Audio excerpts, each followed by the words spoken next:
And number 4 on our list, so we're almost done, is our bouncy seats. These have been a lifesaver, especially as the babies get bigger and they're more awake throughout the day.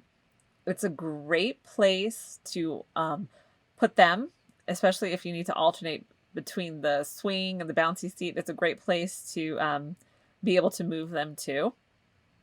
And my wee girly prefers the bouncy seat more than the swing now. And it helps to keep her occupied while I'm working. So it's another tool to keep them occupied, but also in one place so they cannot move around and get out of your sight. So there are so many choices to choose from.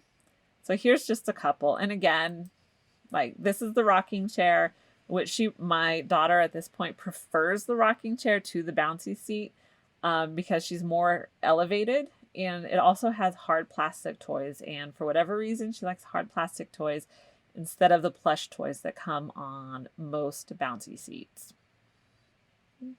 And again, there's so many choices out there. You really can't make a wrong choice when it comes to a bouncy seat. So pick the one that's the cutest to you and go with it. Okay, so we've had a similar bouncy seat to this one. And as you can see, it's basic. It usually comes with music, and then most bouncy seats will also vibrate and just gives more soothing. You can see they have the plush toys. Like I said, my daughter prefers the hard plastic toys to the plush toys. And we have reached number 5. Okay, and that is the jumper. And there are so many sweet looking jumpers out there. You could really have a lot of fun with them. So my 5th child loved the jumper, but my daughter is not a fan of it. So keep that in mind. I don't know why she doesn't like it, but she's never really grown attached to being in the jumper. So this is one of those items that I absolutely needed for my son, but I didn't need for my daughter. This is why it is number 5 on the list. My sweet boy loved it, but my daughter not so much, but we still did use it for her. So this is the one. Let's find my tab here. Oh, not that one. That is a super cute bouncy seat, I have to say. Okay, so this is the jumper that we had for my son, and this is the Fisher-Price Rainforest Jumperoo. So he loved it, and we definitely got our money's worth out of this one. When buying a jumper, there's a couple of things I always look for, and that is that there's a lot going on. So tons of toys, lots of activities on that jumper because you want that baby occupied for as long as they will be occupied.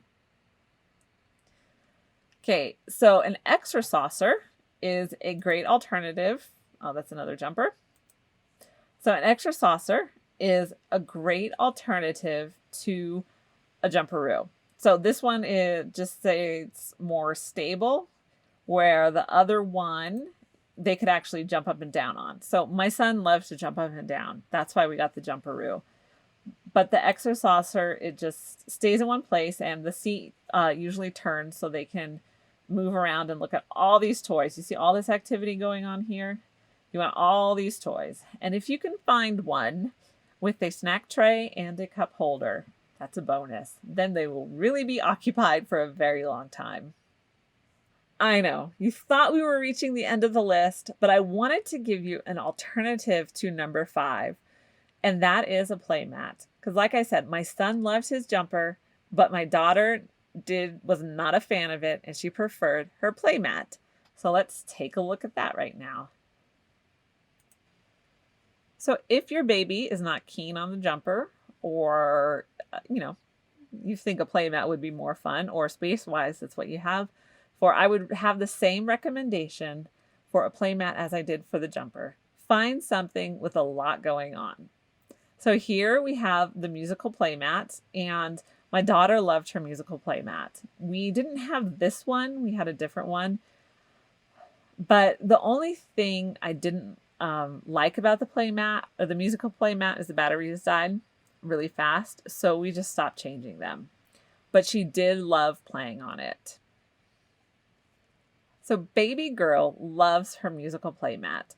And this is the one that we had. You can see there's a lot going on. It has the piano. There's different ways that you can use it. The only thing that we didn't like about it was the batteries would drain very quickly. And so we just stopped changing them after a while. But she still loved playing on the playmat, even when the piano was silent. Here's another musical playmat. Has a lot going on as well. And when they're tiny, there's a little cushion there. So you can get that. And then we have the deluxe playmat, which again has a lot going on, a lot for baby to do. So I haven't owned this particular one, but it has been on my baby registry a few times. So I would totally buy this, if I didn't get other playmats. We've officially reached the end of my must-have list when working from home with the baby.